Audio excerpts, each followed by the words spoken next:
Amém. Glória a Deus.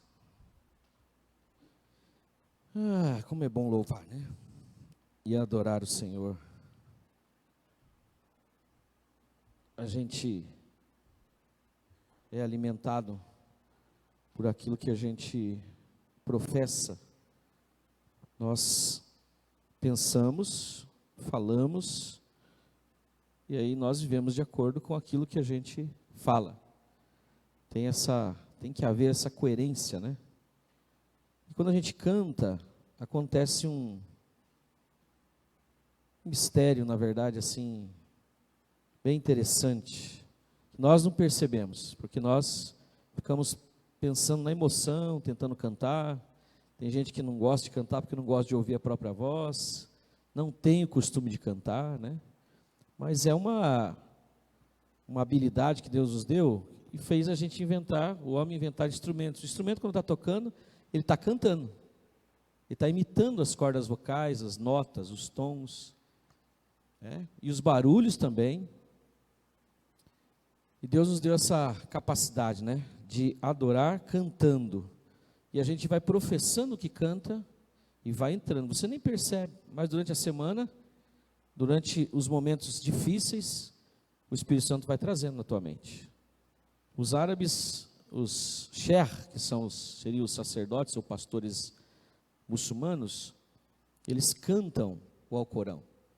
O judeu mais radical, né, os rabinos, quando eles estão recitando a Torá, principalmente ali perto do muro de Jerusalém, ali, a muralha de Jerusalém, eles cantam a Torá. Eles vão cantando, é cantado. Por quê? Porque isso vai gravando.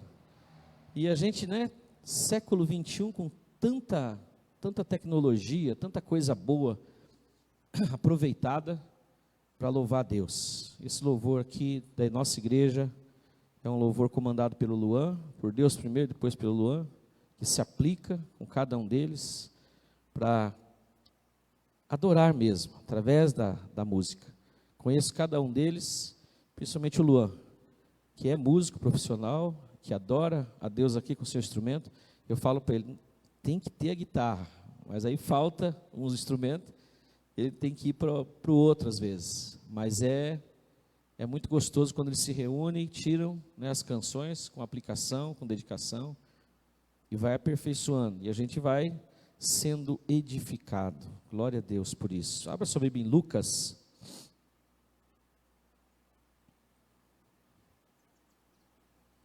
Lucas 18, nós vamos ler do 9 até o 14.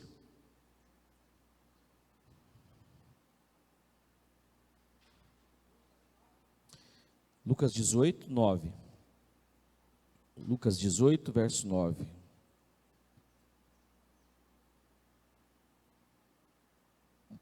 Sabe, irmãos, os irmãos, não sei se os irmãos entendem, nosso culto, ele não tem, por exemplo, dança, né? As dançarinas, ou os dançarinos. Nosso culto não tem algumas coisas que você vai encontrar na maioria das igrejas evangélicas, pentecostais. O nosso culto é bem mais singelo, mais sem performance, é o louvor e a palavra. E você vai perceber que nas canções é tudo sobre Jesus, é tudo sobre Deus. Quase não fala de nós, né? Para falar de nós, você tem poesias, você tem canções aí, 1000 canções, né, que falam dos nossos sofrimentos, nossas batalhas, das dificuldades, dos choros que os homens e as mulheres têm, né? Mas aqui a gente não concentra na gente. A gente tem feito um trabalho para concentrar em Jesus, falar de Jesus. Jesus é a palavra, Jesus é a graça. Nós estamos nele, né? Nós nos movemos, existimos nele. Porque a nossa tendência é muito grande de olhar para nós mesmos. E quando a gente olha para nós, pode perceber, se ficar pensando em você, na tua luta, dificuldade que você está passando, você vai entrando num poço que não tem fundo. Então, o que o Espírito Santo está fazendo? Ele faz com que nós, né, sejamos resgatados disso, olhando para Ele. E não é cumprimento da palavra? Olhar para Ele e sede salvos, sede resgatados. Toda vez que você começar a ficar muito triste, muito introspectivo, né? Olhando para você, tira o teu olhar de você e coloca em Cristo. Comece a falar de Jesus. Como Jesus é bom, né? Comece a lembrar de uma passagem bíblica. Você vai ver que imediatamente você é transportado das trevas para a luz. Você é transportado para a luz. E você é resgatado sem ninguém te falar nada. É só você começar a falar de Jesus, porque Ele é Salvador. E Ele nos salva todo dia. Não é só um momento que a gente aceita Jesus. Ele nos salva todo dia. Isso é muito importante.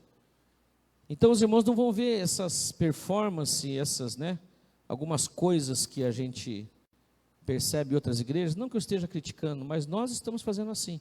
Então tem gente que chega e estranha, fala que o nosso culto é frio, que a gente porque não tem expressões que chamam atenção.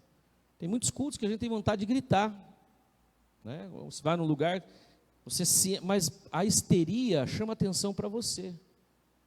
Por isso que o crente fala glória a Deus, fala aleluia, porque é louvado seja o Senhor e não eu. É para Ele.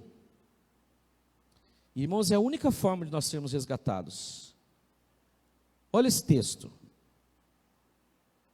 Alguns que confiavam em sua própria justiça e desprezavam aos outros, começa assim, né? A narrativa de Lucas. Há alguns que confiavam na sua própria justiça e desprezavam os outros, Jesus contou esta parábola. 2 homens subiram ao templo para orar.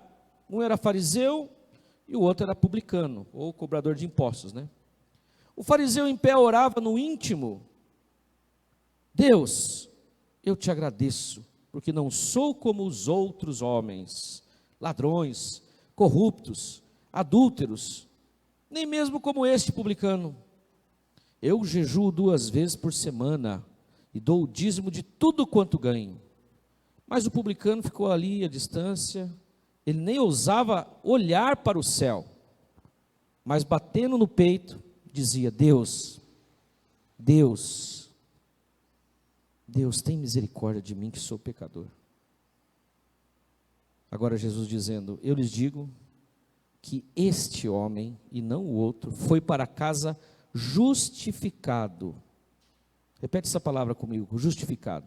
Justificado diante de Deus. Pois quem se exalta será humilhado, e quem se humilha será exaltado. Obrigado, Deus, pela tua palavra, que nos reconduz a olharmos para ti. Que a nossa mente seja ministrada, Senhor, que eu tenha essa capacidade de transmitir aquilo que o Senhor colocou no meu coração. Muito obrigado, Senhor, pela tua palavra. Muito obrigado porque o Senhor é a nossa justiça. Nós somos a justiça do Senhor na terra em Cristo Jesus. Porque o Senhor fez pecado aquele que não tinha pecado, que não conheceu o pecado, que não cometeu o pecado. O Senhor fez ele pecado para que eu me tornasse justiça de Deus. E nessa justiça, Senhor, nós estamos caminhando. E eu sei que ela vai nos aperfeiçoar mais e mais, da forma correta, de dentro para fora, e não de fora para dentro. Muito obrigado, Senhor, em nome de Jesus. Amém. Amém. Tem um dos filósofos que estiveram aí presente lá no século III e IV, antes de Cristo, que ele disse que a principal das virtudes é o meio termo. Então a gente chama de equilíbrio. Paulo chama isso de sobriedade. Sede sóbrios, nem muito para lá, nem muito para cá. Mas a tendência do ser humano de ser 8 ou 80 é muito forte. E tem gente que se orgulha disso. Para mim, é ou não é? A Bíblia fala sim, sim, não, não. Mas quando a Bíblia fala sim, sim, ela fala sim e não é não, ela está falando de uma coisa muito específica. Jesus está falando de uma coisa muito específica. Você não pode aplicar na sua natureza, nessa vivência que nós temos, essa radicalidade. Com Deus, para amá-lo, para estar com Ele, nosso amor por Ele tem que ser sim, sim, não é não.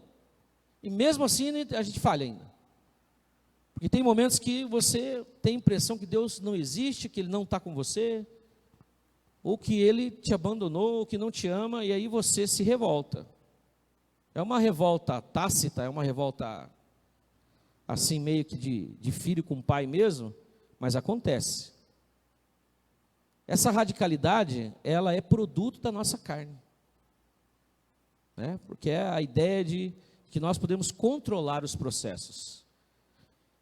Nós temos visto, né, pela televisão, pelas mídias, o que está acontecendo no Afeganistão, e uma força que tomou, de novo, o poder, tomou o governo, e nós já vimos em 2001, 2002, o que eles fizeram.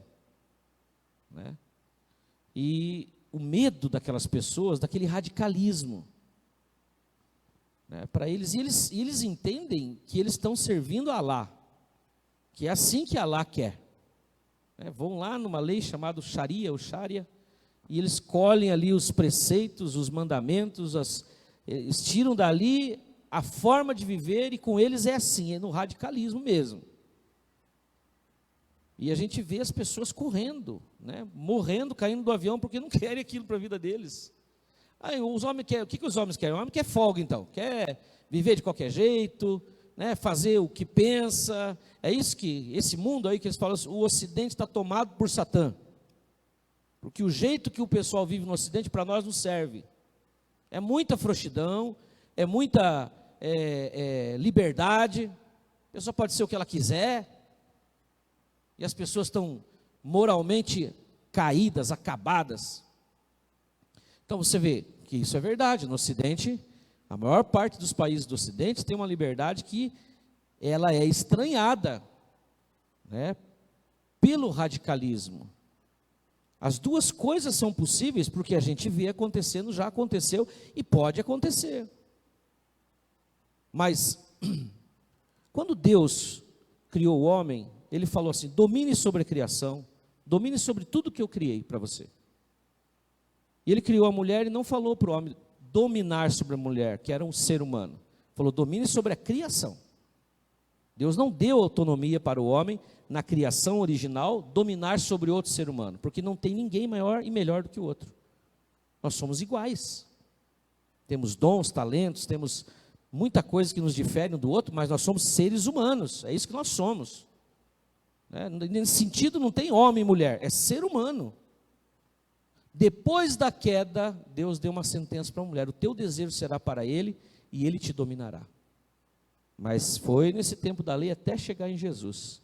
Em Jesus, Ele coloca todo mundo no mesmo patamar de novo, trata a mulher como Ele trata o homem, criança. Ele nos traz na ideia de um resgate para esse Adão perfeito que Ele é, onde não existe entre nós maior ou menor. E Ele até vai longe, dizendo assim: olha, o maior entre vocês deve ser aquele que serve. Para evitar essa coisa do domínio, do controle. Porque esse radicalismo, ele vai aparecer. Deus nos criou livre, e nós temos liberdade de ir para o inferno, inclusive. No texto daquele julgamento ali em Mateus 24, quando ele fala: apartai-vos de mim, vós malditos, que estiveram debaixo de maldição, e a lei traz a maldição sobre o homem, a condenação. Eles não quiseram a salvação. Naquele quadro ali, eles não quiseram Jesus, porque maldito é aquele que é pendurado no madeiro. E Paulo fala que Cristo nos resgatou da maldição da lei. Quando fala que a lei é maldição, tem gente que fica brabo, mas está lá, Gálatas 4. Ele nasceu de mulher, nasceu debaixo da lei para nos resgatar da lei. Porque a lei vem, e quem não tem Jesus é uma espada mesmo. Porque é essa perfeição que Deus é e que Ele quer para nós. Você encontra no Velho Testamento, se você vai se baseando por isso, você pode virar um xiita, você pode virar um radical islâmico. E tem muito radical cristão, e na história, os cristãos já fizeram coisas muito radicais, já mataram muito, em nome de Deus também.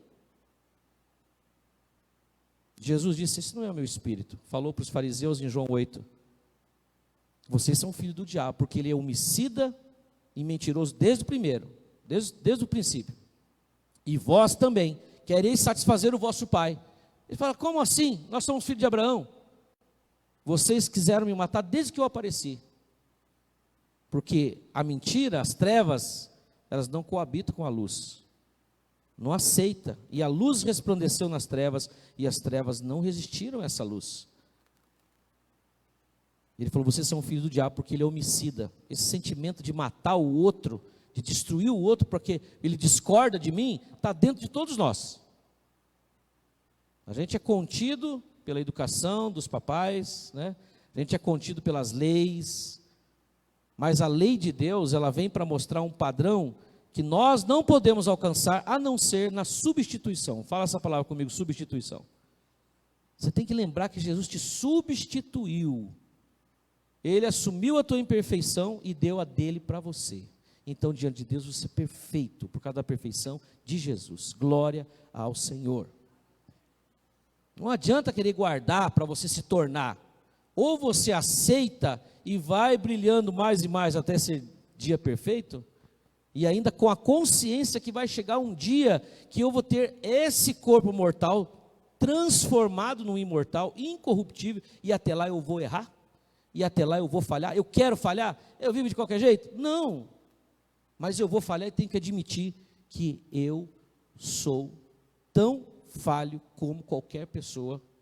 Não para se escorar nisso, a carne é fraca, não, é para admitir, como nessa parábola, você tem dois homens, e Jesus aqui, ele estava falando de um partido, representado por esse camarada chamado fariseu, que ele não fala o nome dele, e o publicano também não fala, mas ele coloca duas classes de pessoas, que dá o tema da minha mensagem para você hoje. O favor de Deus é atraído pela fraqueza nossa, e não pela nossa força. A graça, ela é atraída por aqueles que se sentem humanos verdadeiramente. Mas dá uma olhada no padrão de um e de outro. Né? Eu falei, ó, o fariseu aqui, o publicano ali. Eu sei que você já ouviu várias vezes pregações sobre isso. Mas o que me veio à mente é o que uma pessoa pode se tornar quando ela mergulha numa ideia de que ela vai alcançar a perfeição. Ela chega onde? Ela chega numa ideia falsa de que ela é perfeita. E aí, o que esse ser humano que está aqui desse lado, orando para Deus, ele demonstra que ele é? O camarada chega para Deus, e Lucas diz que são as pessoas que querem justificar-se a si mesmo pelas suas boas ações. E aí ele fala, te dou graças a Deus, te dou graças, Senhor, por mim mesmo, aleluia por mim. Louvado seja eu, porque eu não sou igual os demais. E aí você vê uma pessoa arrogante, prepotente, maligna, desumana, desprezando os outros. O que o radicalismo, a religiosidade, porque a religião é religar, e a ideia de você se ligar com Deus, mas a nossa religião é Jesus, eu não consigo me ligar com Ele, em nós não habita bem algum. Paulo fala, em mim não habita, essa capacidade de Paulo falar, em mim não habita bem algum, é um negócio assim até estranho, porque o cara não tinha falha, mas ele identificou que se não fosse o amor de Deus na terra e sobre nós, o que nós queremos é matar Deus, porque a gente quer ser Deus. Eu não sou assim, pastor, graças te dou, porque eu não sou assim, Senhor. O pastor está falando de alguém que é o fariseu, não sou eu não.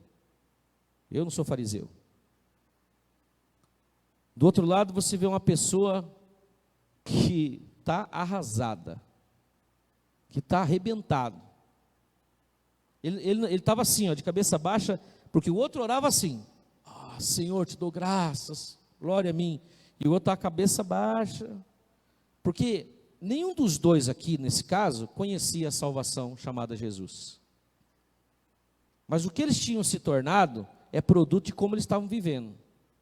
E esse segundo bate no peito e fala, Senhor, Deus, eu sei quem eu sou, eu sei o que eu penso, eu sei o que eu faço.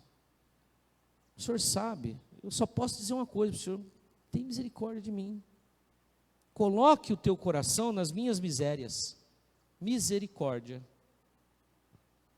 Coloca o teu coração, Senhor, nas minhas misérias, e seja o que Deus quiser, o que o Senhor quiser, estou em tuas mãos. E estavam os dois orando no mesmo lugar, e ele estava escutando a oração do outro ali, do fariseu que estava se arrogando. Porque esse que estava orando aqui, dizendo das suas coisas que ele fazia, né? Não sou ladrão, não sou corrupto, não sou adúltero, nem mesmo como esse publicano, jejuo 2 vezes por semana, dou o dízimo. Nada do que ele falou aqui está errado. Porque também não tem nem como a gente viver dessa forma, ladrão, corrupto, embora a gente veja, os meus inimigos estão no poder, né? Ladrão, corrupto, né? Adúltero. Mas o senhor está dizendo então que não tem problema ser ladrão, ser corrupto? Não é isso. Isso é a tua carne já falando e se arrogando.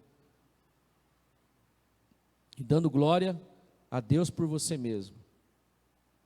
É que ele, por fazer o que é certo, está se gabando. O outro, que sabia que não tinha condições, né, porque os publicanos se sentiam rejeitados com razão, afastados da sua sociedade com razão, porque eles eram ladrões, eles cobravam a mais. Roma taxou lá, né, a família, digamos, pensando no dinheiro de hoje. O imposto anual é R$1.000, eles cobravam 2, 3, 4. Não, mandaram cobrar mais agora e o resto eles colocavam no bolso. E a lei do judeu não pode cobrar imposto do mesmo irmão. Você não pode cobrar juros, inclusive, do irmão. Tem que emprestar sem juro. Eles não fazem isso, né, Nédio? Mas ele tem que emprestar sem juro. Imagina alguém que está ali cobrando imposto a mais. E a partir do momento que você se sente sujo, que tem lama em você, não tem mais lama, né, que seja um problema para você. Então, o que está aqui está falando, esse cara aqui é corrupto, esse cara aqui é ladrão, esse cara aqui é adúltero, eu não sou que nem ele. E o outro falou, é verdade, Senhor, eu estou aqui para orar, para pedir a tua misericórdia. E aí Jesus vai e fala assim, esse que estava orando aqui, falando das suas bondades, das suas qualidades, das suas boas ações, não desceu justificado, quem desceu foi esse. E agora eu quero que você preste atenção, a pessoa pode ir numa igreja, pode orar, ela pode receber a cura, ela pode receber uma bênção, uma porta aberta, pode receber um monte de coisa, porque Deus é bom, Ele dá aos justos e injustos. Deus faz nascer o sol sobre justos e injustos, mas o que está justificado diante de Deus é outra conversa, é outra coisa. Não significa que a pessoa está abençoada, como alguns pastores falam, se você não é rico, Satanás é o teu senhor, porque ele quer que você fique pobre. Não foi isso que aconteceu lá no monte, né? Ele falou, se você prostrar e me adorar, eu vou dar todas as riquezas. Mas isso não é característica de que Deus está com essa pessoa e essa pessoa está em paz com Deus. O justificado é o que se sente em paz com Deus. Porque o que é justificar? Eu já fiz essa figura aqui. É quando a pessoa entra num tribunal. Se a pessoa entrar num tribunal, tem advogado de defesa, promotor de acusação, tem o juiz, certo? Todas essas figuras, e tem o réu. Vão lá e conversa, e vai, um trava aquela batalha, no final tem um júri e fala assim, nós nos convencemos, ele é culpado ou ele é inocente. Vai dar o veredito. Agora, o que é estar justificado? Você está entrando no tribunal, o juiz para você e fala assim, tira a algema dele, o senhor pode ir embora. O advogado, o promotor vai falar assim, o quê? Eu estou liberando ele, ele não tem culpa de nada. Mas o senhor não fez julgamento? Já foi feito. O outro pagou no lugar dele, pode mandar embora. Diante de Deus é assim. O nosso acusador, que é Satanás, ele tinha todas e tem ainda razões para nos acusar. Mas cada vez que ele faz isso, Jesus está como nossa justiça. E aí o maligno não pode nos tocar. Você entende isso? É uma coisa absurda. Porque quando você olha e você pede justiça, mas essa pessoa tem que pagar por isso, tem que pagar. Jesus fala, eu já paguei. E vai ser assim até o fim da vida. E você só vai entender como que todos os dias isso está pago. E é só isso que pode nos mudar, quando a pessoa entende isso. Você vai sendo constrangido, e você vai se colocando numa posição que você tem o prazer de andar com Ele, porque você é constrangido pelo amor, e não pelo inferno, e não pelo julgamento, e não pela condenação. Ah, mas isso, pastor, o homem vai ficando frouxo. Não vai, porque você pode arrochar do jeito que for. O homem sobe num avião, fica lá pendurado no trem de pouso, mas ele não quer aquilo para ele. Ele pode se obrigar a isso, mas na hora que ele tiver chance, ele foge, ele cava um túnel, ele vai embora.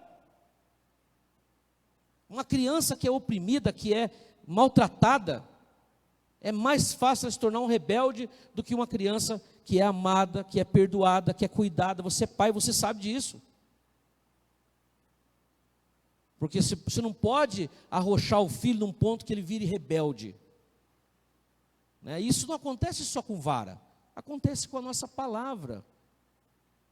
Você destrói o espírito de uma criança com a boca, e é pior do que varada. É pior às vezes que um cordão de ferro. Que Deus quer que nós abençoemos uns aos outros, imagina os filhos. Então, esse tratar de Deus nessa figura de pai e filho é uma coisa maravilhosa. E aí ele fez uma coisa impensável. Você está justificado. Esse que é santarrão vai ter que aprender que ele não é santo por ele mesmo.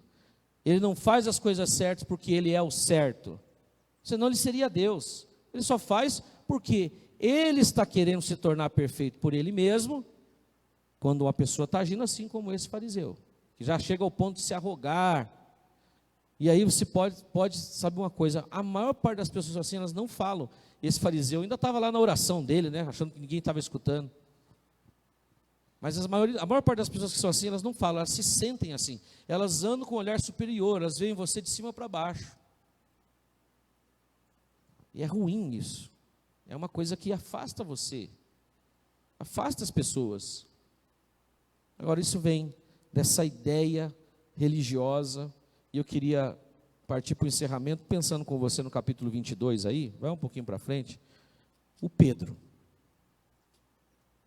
Olha a conversa do Pedrão.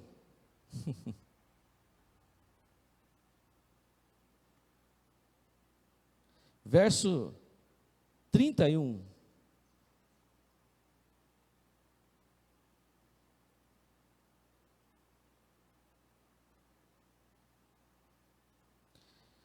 Se você voltar atrás um pouquinho, verso 24, você vai ver que ele começa dizendo assim, Lucas 22, 24. Surgiu também uma discussão entre eles acerca de qual deles era considerado maior. E Jesus disse, os reis das nações dominam sobre elas, e os que exercem autoridade sobre elas são chamados de benfeitores, mas vocês não serão assim. Ao contrário, o maior entre vocês deverá ser como o mais jovem, ou o menor. E aquele que governa como que serve. Pois quem é maior, o que está à mesa ou o que serve? Não é o que está à mesa? Lógico, é o que está sendo servido. Mas eu estou entre vocês como quem serve. Vocês são os que têm permanecido ao meu lado durante as minhas provações. E eu lhes designo um reino, assim como meu Pai o designou a mim. Olha a transferência do reino aqui para nós. Para que vocês possam comer e beber à minha mesa, no meu reino, e sentar-se em trono julgando os 12 tribos de Israel. Simão, Simão, ele olha para Simão e fala, Satanás pediu você para peneirá-lo como trigo, mas eu orei por você para que a tua fé não desfaleça. E quando você se converter, fortaleça os seus irmãos. Mas ele respondeu, Senhor, estou pronto a ir contigo para a prisão e para a morte. Estou pronto. A religião dele, o que ele acreditava ser para Jesus, e aí que está a coisa, você começa a olhar o que você está fazendo pela igreja, por Jesus, pelo pastor, pelos irmãos, pelos pobres, começa a olhar pelo que você está fazendo, e você tira os olhos do que ele está fazendo por você. Ele acabou de dizer o que ele ia fazer por eles, mas aí ele olhou para si e falou assim, eu vou até a morte se for preciso, eu tenho certeza que eu sou um cara bom, eu sou fera mesmo, eu estou contigo e não abro. Aí Jesus, que conhece o futuro, falou, eu lhe digo, Pedro, que antes que o galo cante hoje, 3 vezes você negará que me conhece. E essa passagem, ela é descrita em outras vezes, quando Jesus está dizendo, eu vou padecer, eu vou sofrer, e ele fala assim, não, Senhor, eu não vou permitir, e se for preciso eu morro pelo Senhor. E o quadro que é descrito por um dos evangelistas é que Jesus olhava Pedro, que estava seguindo ele de longe, quando ele foi julgado, estava sendo julgado, chicoteado, com coroa de espinho, e o Pedro olhando Jesus passar por tudo aquilo na moita, até que chegou o momento que a pessoa falou assim, você também estava lá com aquela turma desse condenado aí? Não, não sou, não conheço ele. E ele foi 2 vezes, 3 vezes, e aí o galo canta e se cumpre, e aí quando ele escuta, olha o que fez ele se converter, né? Ou voltar-se para o que Jesus falou, um galo. Para nós seria o despertador, né? O galo fez ele atentar. E aí você vai fazendo uma comparação entre Paulo, que era um cara, Paulo morreria com Jesus. Paulo iria brigar lá com esses caras. Não estou colocando Paulo maior do que o Pedro não, mas é que o Paulo, ele tinha certeza do que ele estava fazendo, ele não era titubeante, ele era aquele cara que falou, eu estou aqui porque deve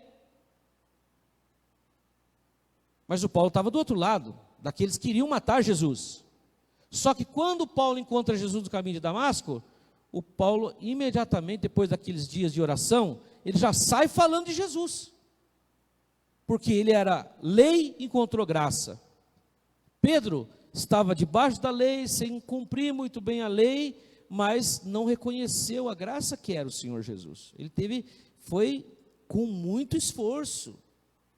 Depois de anos lá na frente, você vai encontrar em Gálatas, Paulo repreendendo ele publicamente, porque ele criou uma dissensão entre os discípulos.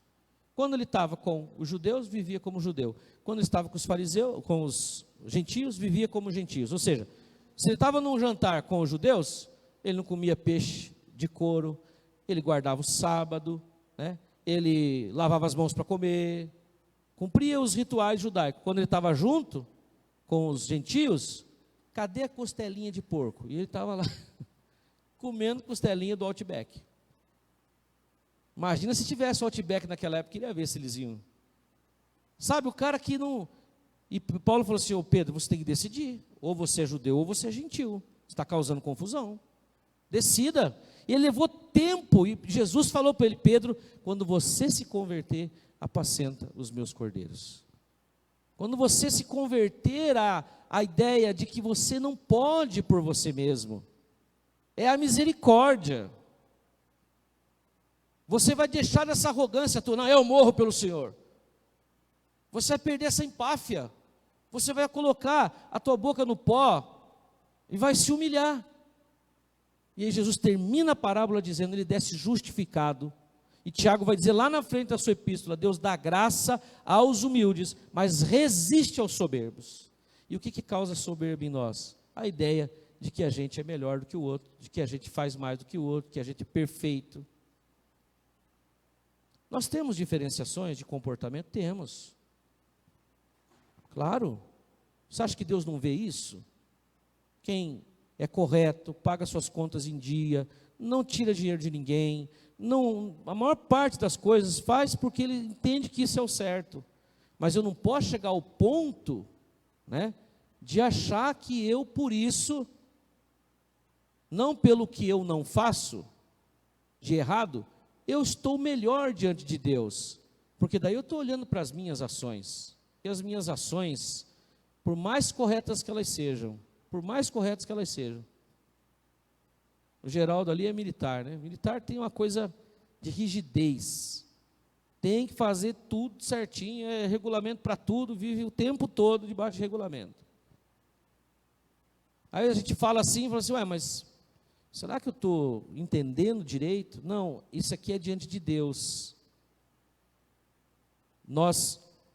Você pode ter certeza que esse tipo de colocação, onde você exalta os comportamentos, ao invés de você se humilhar, dizer, olha, se eu tenho alguma coisa, se eu sou alguma coisa, se eu faço alguma coisa certa, é porque o Espírito de Deus habita em mim, a palavra de Deus habita em mim, e Ele me leva para o que é correto, porque eu gostaria de fazer o que é errado.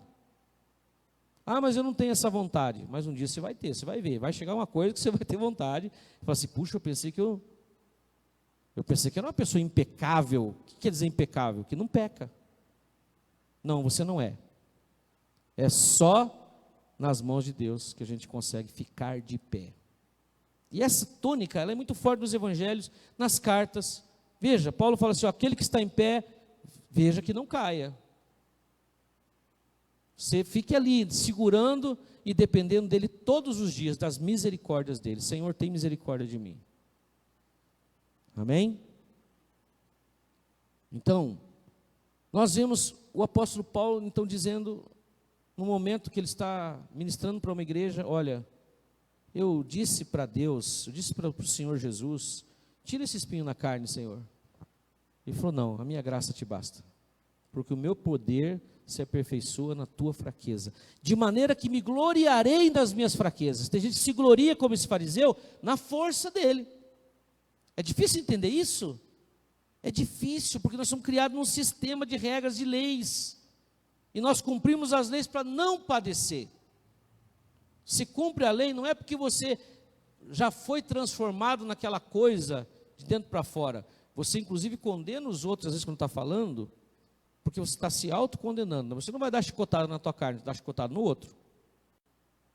Está entendendo?